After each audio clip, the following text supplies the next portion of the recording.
4 గా Los Angeles లో ఇంకా నిరసన కొనసాగుతూనే ఉంది. అమెరికా అధ్యక్షుడు డొనాల్డ్ ట్రంప్ తీసుకున్న నిర్ణయానికి మేరకు అక్కడ ఉన్న నిరసనకారులు ఇంకా రెచ్చిపోతూ ఉన్నారు. కొన్ని ఏరియాస్కి వారు కంట్రోల్ తీసుకున్నారు.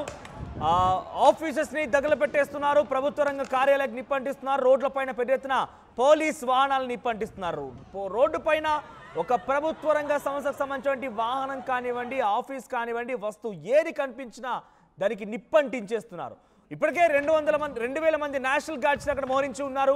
డొనాల్డ్ ట్రంప్ 2,000 మందిని అక్కడ మోహరించారు. అయితే దీనంతటికీ కారణం, దీని వెనుక నిరసనకారుల వెనుక అక్కడి గవర్నర్ గవిన్తో పాటుగా మేయర్ కెరెన్ బాస్ ఉన్నారని చెప్పి డొనాల్డ్ ట్రంప్ భావిస్తున్నారు. ఈ నేపథ్యంలోనే ఈరోజు మరోసారి యుద్ధం పెరగడంతో, ఈ నిరసన పెరగడంతో ఏం చేయాలో తోచక నేషనల్ గార్డ్స్తో కూడా కాకపోయేసరికి 700 మంది యుఎస్ మెరైన్స్ని కూడా అక్కడికి తరలించారు. ఈరోజు డే 4 గా కొనసాగుతుంది లాస్ ఏంజలస్ కాలిఫోర్నియాలో ఈ యొక్క నిరసన.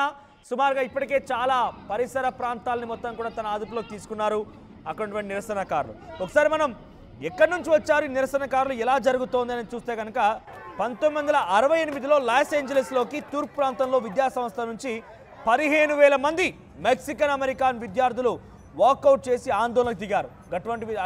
గతంలో ఏ రకంగా జరిగింది ఇటువంటి నిర్ణయాల మేరకి లాస్ ఏంజలస్లో నిరసనకారులు ఎప్పుడెప్పుడు ఆందోళన చేపట్టారని చూస్తే కనుక 1968లో 15,000 మంది మెక్సికన్ అమెరికన్స్ విద్యార్థులు వాకౌట్ చేసి ఆందోళన దిగారు. ఆ తర్వాత 1992లో కూడా సుమారుగా 2,000 మంది ఈ రకం నిరసన దిగారు.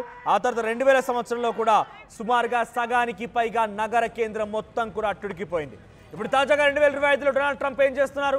ఇమిగ్రేషన్ కస్టమ్స్ ఎన్ఫోర్స్మెంట్స్ ద్వారా ఎప్పటికప్పుడు రైడ్స్ చేసి అనధికారికంగా ఎవరైతే ఉన్నారో వారిని వెంటనే పంపించండి అంటూ కూడా ఆదేశాలు జారీ చేసి ఐసీఈ రంగంలో దిగింది. ఇమిగ్రేషన్ కస్టమ్స్ ఎన్ఫోర్స్మెంట్ అధికార రంగంలో దిగిపోయి తనిఖీలు చేపడుతున్నారు. ఇమిగ్రేషన్ దాడులు కొనసాగుతున్నాయి. ఒకవైపు ఇమిగ్రేషన్ దాడులు, మరోవైపుగా నిరసన కార్యక్రమాలు పెద్ద ఎత్తున లాస్ ఏంజలస్ కాలిఫోర్నియా ప్రాంతాన్ని అట్టుడికిచ్చేస్తున్నాయి.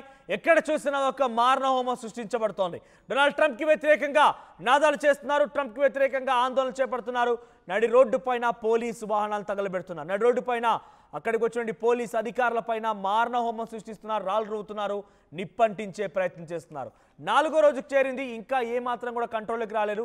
చాలా పెద్ద ఎత్తున అక్కడి ప్రాంతాలు, డౌన్ టౌన్ అనేటువంటి ఒక ప్రాంతం, south bound down town areas మొత్తం కూడా లాస్ ఏంజలస్లో నిరసనకారుల చెంతకు వెళ్ళిపోయే నిరసనకారులు ఆధీనంలోకి తీసుకున్నారు. ప్రస్తుతానికి పోలీసులు ఏమాత్రం కూడా వారిని కంట్రోల్ చేయలేక కకావికలమవుతున్నారు. ట్రంప్ వలస విధానాలపైన మంటపడుతూ ఉన్నారు.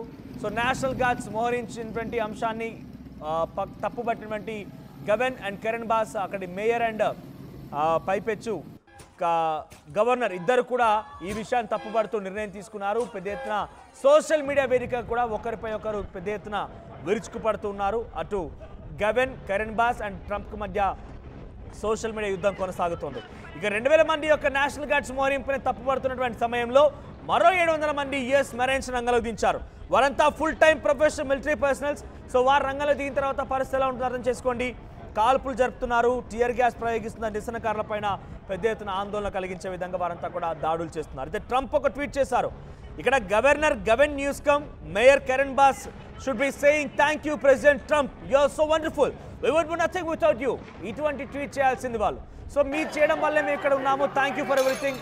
ఒకేలా కనుక మీరు లేకపోయి ఉంటే మేము ఉండకపోయే వాళ్ళం, ఇబ్బంది పడే వాళ్ళం అటువంటి ట్వీట్ చేయాల్సింది. కానీ అలా చేయకుండా దానికి వ్యతిరేకంగా చేస్తారంటూ కూడా Donald Trump Truth Social account ద్వారా ఆయన వెల్లడించారు. ఇక Trump told reporters he thought it would be great if Newsom was arrested. Newsom responded on social media calling it an unmistakable step toward authoritarianism. Earlier when Trump border czar Tom Homan threatened the same thing, Newsom did not mince his words, arrest me. He said, let's get it over, tough guy. Newsom అనేటువంటి వ్యక్తి ఎవరంటే నిరసనకారులకి ఒక నాయకుడిలాగా. ఆయన arrest చేస్తే అంతా సర్దుమనుగుతుందని చెప్పేటువంటి భావనలో నేను ఉన్నాను చెప్పి డొనాల్డ్ ట్రంప్ ట్వీట్ చేస్తూ ఉంటే, గతంలో కూడా నీ మాదిరిగానే చాలా మంది మాట్లాడక నేను చేయలేకపోయారు, ఇప్పుడు దమ్ముంటేరా అరెస్ట్ చేసి ఇంకా ఈ ఉద్యమాన్ని మరింతగా టఫ్ చేసుకో అని చెప్పి న్యూసమ్ కూడా ట్వీట్ చేసినట్టు తెలుస్తుంది. ఒకరి కానీ ఇద్దరు కాదు, డొనాల్డ్ ట్రంప్కి వరుస 5 దెబ్బలు తగులుతున్నాయి. అక్కడ రిపోర్టింగ్ చేసినటువంటి క్రమంలో ఒక న్యూస్ ఛానల్ జర్నలిస్ట్కి కూడా కాలికి బుల్లెట్ తగిలినట్టు తెలుస్తోంది. లేటెస్ట్ అప్డేట్స్ ప్రకారంగా తనని హాస్పిటల్లో చేర్చారు. లాస్ ఏంజలస్ ఇంకా కూడా అన్లాఫుల్ అసెంబ్లీ. దీనంతా డొనాల్డ్ ట్రంప్ ఏం సంబోధిస్తున్నారంటే అన్లాఫుల్ అసెంబ్లీగా సంబోధిస్తున్నారు. అన్లాఫుల్ అసెంబ్లీ అంటే ఇక్కడ ఒక దుశ్చర్య, దుర్మార్గపు మారణహోమం సృష్టించేటువంటి ప్రయత్నం లాస్ ఏంజలస్లోని నిరసనకారులు చేస్తూ ఉండగా అక్కడ అన్లాఫుల్ అసెంబ్లీగా ఉంది అని చెప్పి ట్రంప్ అంటున్నారు. వీటన్నిటిని వెంటనే తమదైన శైలిలో అణిచివేస్తాం, అంతా సద్దుమణిగేలా చేస్తామని చెప్పి డొనాల్డ్ ట్రంప్ అంటున్నారు. ఏదేమైనా డొనాల్డ్ ట్రంప్ యొక్క నిర్ణయం ఏమాత్రం వెనక్కి తగ్గడం లేదు. ఆందోళన ఇంకా కొనసాగుతున్న ఒకవైపు ఆందోళన, ఇంకోవైపుగా ఇమిగ్రేషన్ రైట్స్ కొనసాగుతున్నాయి. దీనికి సంబంధించి మరిన్ని అప్డేట్స్ తో ప్రతినిధి సచిన్ సిద్ధంగా ఉన్నారు. Sachin, so Los Angeles California ప్రాంతంలో 4 రోజులుగా నిరసన కొనసాగుతుంది. చాలా కీలకమైన ప్రాంతాలు నిరసనకారు తమ ఆదిలో తీసుకొచ్చుకున్నారు. డొనాల్డ్ ట్రంప్ ఏమాత్రం వెనక్కి తగ్గడం లేదు. ఒకవైపు ఇమిగ్రేషన్ రైట్స్కి వ్యతిరేకంగా నిరసన కొనసాగుతుండగానే ఇమిగ్రేషన్ రైట్స్ని కొనసాగిస్తున్నారు ఆయన. సో అప్డేట్స్ ఏంటి? ప్రెసెంట్ అయితే మాత్రం 700 మంది మెరైన్ పోలీసులు కూడా రంగంలోకి దించింది అమెరికా. ఈ 700 మంది మెరైన్ పోలీసులు ఏంటంటే స్పెసిఫిక్ గా నేవీలోనే ఉంటారు. నేవీలో ఉంటే ప్రత్యేక విభాగం ఏంటి, ఇది ల్యాండ్ మీద, సీ మీద, ఎయిర్ మీద కూడా. అంటే 3 అంటే మైండ్ త్రివిధ దళాలు అంటూ ఉంటాయి కదా. సో ఈ 3 మార్గాల మీద కావచ్చు, 3 మీద పట్టు ఉన్న స్పెషల్ బలగం ఇది. 700 మంది వీళ్ళని రంగంలోకి దించింది ప్రస్తుతం అమెరికా అర్థం చేసుకోవచ్చు. ఎందుకంటే నిన్న కాక ముందే మాట్లాడుతున్న పరిస్థితి ట్రంప్ ఐ థింక్ సబ్జెక్ట్ లో కరెక్ట్ ట్రంప్ బహుశా అన్నట్టుగా గుర్తుంది. ఎందుకంటే నేషనల్ గార్డ్స్ వాళ్ళకి అవటం లేదు అక్కడ పరిస్థితి అదుపులోకి తీసుకురావడానికి అంటూ కూడా. సో ఈ నేపథ్యంలోని దాదాపుగా 700 మందిని రంగంలోకి దించారంటే అర్థం చేసుకోవచ్చు. ఎక్కడేమంటున్నారంటే కనుక ఈ 700 మందికి సంబంధించి మాట్లాడుకున్న సందర్భంలో నేషనల్ గార్డ్ సంబంధించిన ఒక ఘటన సోషల్ మీడియాలో చాలా చక్కర్లెక్కుతుంది. ఒక అల్లర్ని చేసి పాల్పడుతున్న ఒక వ్యక్తిని పట్టుకోవడానికి 3 నేషనల్ గార్డ్స్ అక్కడ చేసిన సందర్భంలో ఒక వ్యక్తి 3 కూడా తోచిపడేశాడు, 3 కూడా కొట్టేశాడు. దాంతో పాటు వీళ్ళు ఒక చిన్న అండర్ బ్రిడ్జ్ నుంచి వెళ్తున్న క్రమంలో కూడా నిరసనకారులు ఏదైనా దాడులు చేస్తూ ఉంటే నేషనల్ గార్డ్స్ అక్కడ తమను తాము కాపాడుకోవడం కష్టమైంది. సో ఇటువంటి నేపథ్యంలో నేషనల్ గార్డ్స్ పూర్తిగా వైఫల్యం చెందారు. ఈ క్రమంలోనే మెరైన్ పోలీసులను రంగంలోకి, మెరైన్ బలగాలను రంగంలోకి దించా ఉంటూ అమెరికా చెబుతోంది. సో ఈ కాంటెక్స్ట్ ను చూస్తుంటే మీరు అన్నట్టుగా ఇటు గవర్నర్లకి at the same time Trump కి మధ్య వార్ ఆఫ్ వర్డ్స్ నడుస్తూనే ఉన్నాయి. వాళ్ళు ఏమంటున్నారంటే కనుక ఇది ఆక్రమించుకుంటున్నారు. లాస్ ఏంజలస్ మీద కావచ్చు, కాలిఫోర్నియాకి సంబంధించి ఈ ఒక ఇంట్లో అంటే ఆక్రమించుకున్న రీతిలో ఒక విధంగా చెప్పాలంటే బలవంతపు దాడులకు దిగుతున్నారు. నేషనల్ గార్డ్స్ ఇంకా సంవత్సరం ఏంటి అనే క్రమంలో మాట్లాడుతున్నారు. ఇలా జరుగుతూ ఉంటే మెక్సికోకి సంబంధించిన రాజకీయ నేతలు కూడా ప్రస్తుతం ఈ అంశానికి సంబంధించి మాట్లాడుతున్నారు. ఇంకా కావాల్సి మేము మా బలగాలని అంటే ఇంకా దాన్ని ఆ అల్లర్లను బలపరిచేలా జనాలను పంపిస్తామనే అర్థం వచ్చేలా వాళ్ళు మాట్లాడుతున్నారు. సో పక్క ఇమిగ్రేషన్, కస్టమ్స్ ఎన్ఫోర్స్మెంట్, ఐసీఈకి సంబంధించి తీసుకుంటున్న చర్యలు కావచ్చు, దాంతోపాటు ఇమిగ్రేషన్ కి మాట్లాడుకున్న సందర్భం కావచ్చు, ఇలా అనేక రకాల కారణాలు ప్రస్తుతం అమెరికా అట్టుడుకుపోతుందనే చెప్పాలి. ఈ ప్రత్యేక బలగాలను దించడం కూడా కాస్త ఇప్పుడు మళ్ళీ అగ్నికి మరింత ఆర్జ్యం పోతున్నట్టు అయింది అనుకోవాలి అమెరికాలో. ఈ క్రమంలో ఈ నిరసనలు తగ్గుముఖం పట్టే అవకాశం, నిరసన తగ్గుముఖం పట్టే అంశానికి సంబంధించి ప్రస్తుతం ఏం జరగబోతున్న ఆసక్తికరంగా మరి. ఎందుకంటే మెరైన్ బలగాలు రంగంలోకి దిగాయి కాబట్టి ఈ క్వశ్చన్స్ మారే అవకాశం ఉందా. ఒకవేళ ఇంకా ఈ అల్లర్లు చెలదిగితే ట్రంప్ ఏం చేయబోతున్నది ఆసక్తికరంగా మారింది. ఈరోజు ఒక కార్యక్రమంలో పాల్గొనబోతున్న ట్రంప్ మిలిటరీకి సంబంధించి ఈ నేపథ్యంలో ఒక కీలకమైన డెవలప్మెంట్ చోటు చేస్తున్న అవకాశం ఉన్నది చర్చ అయితే మాత్రం జరుగుతుంది మనోజ్. రైట్ సచిన్. సో ప్రస్తుతానికి లాస్ ఏంజల్స్ లో ఎక్కడైతే ఈ యొక్క మారణహోమం సృష్టించబడుతోందో, ఒక రకంగా కర్ఫ్యూ సిచ్యువేషన్ నెలకొందో, అక్కడ 40 లక్షల మంది జనం ఉంటున్నారు. అయితే దీంట్లో డౌన్ టౌన్ లోని ఒక ప్రాంతం, లాస్ ఏంజల్స్ లోని డౌన్ టౌన్ అనే ప్రాంతం కేంద్ర బిందువు అయింది. ఈ నిరసన మొత్తం కూడా కొనసాగుతోంది డౌన్ టౌన్ ప్రాంతంలోనే. అక్కడ దాదాపుగా మెజారిటీ ప్రజలు అమెరికా తీసుకునే immigration, customs and enforcement rights ని వ్యతిరేకిస్తున్నారు, రోడ్డుకు ఎక్కుతున్నారు. నడి రోడ్డు పైన పోలీస్ వాహనాలు నిప్పంటిస్తున్నారు, ఆ పోలీస్ వాహనాన్ని రాళ్లతో కొడుతున్నారు, ఒక ఆందోళన పెడుతూ ఉన్నారు. నడి రోడ్డు పైన కనిపించిందల్లా ప్రభుత్వ ఆస్తులను ధ్వంసం చేస్తున్నారు, నిప్పంటిస్తున్నారు. సో సుమారుగా ఇప్పటికే 2000 మంది నేషనల్ గార్డ్స్ అక్కడికి చేరుకున్నారు, 700 మంది యుఎస్ మెరైన్స్ అక్కడికి చేరుకున్నారు. వీరంతా ఆందోళనని కంట్రోల్ చేసే ప్రయత్నం చేస్తున్నారు, కానీ ఏమాత్రం కూడా సఫలీకృతం కావడం లేదు. గతంలో కూడా ఇటువంటి విధంగానే కొన్ని ఆందోళనలు జరిగాయి. 1968, 1992, 2000లో కూడా జరిగాయి, కానీ ఏమాత్రం కూడా అప్పుడు ఇంతటి స్థాయిలో జరగలేదు. ఇప్పుడు సుమారుగా 4 రోజుల పాటుగా నిర్విరామంగా ఈ నిరసనలు కొనసాగుతూ ఉన్నాయి. సో నేషనల్ గార్డులు కేవలం ఒక టెంపరీ పర్సన్స్. సో ఈరోజు హైర్ చేసుకుంటారు, ఈరోజు యుద్ధం అయిపోగానే లేకపోతే వాళ్ళు కంట్రోల్లో తీసుకోగానే తర్వాత వెంటనే వెళ్ళిపోతుంటారు. They are not trained as a military persons.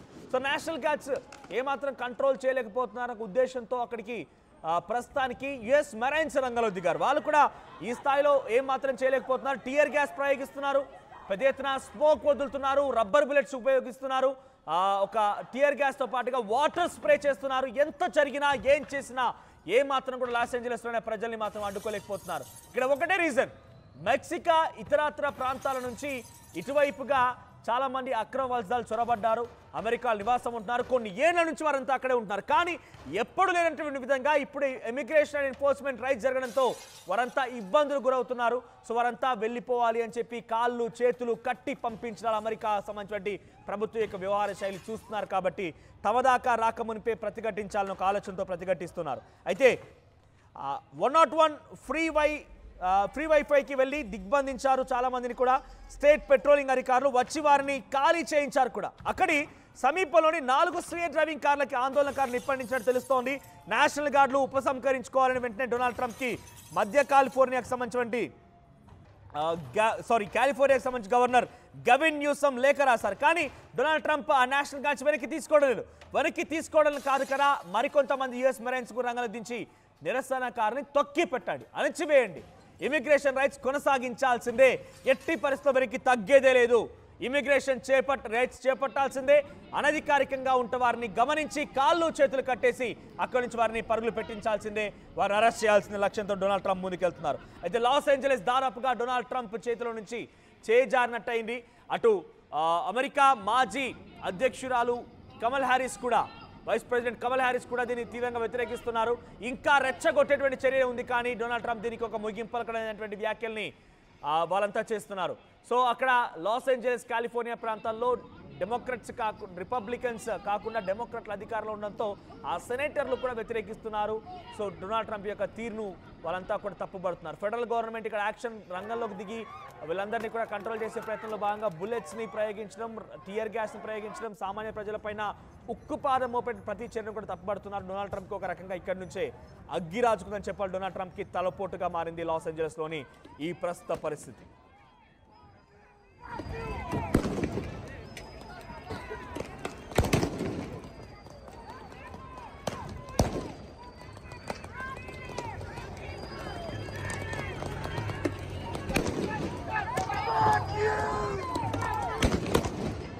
ప్రపంచంలో ఏ మూల ఏ క్షణం ఏం జరుగుతుందో వేగంగా తెలుసుకోవడానికి తొలి వెలుగు వాట్సాప్ ఛానల్ని ఫాలో చేయండి.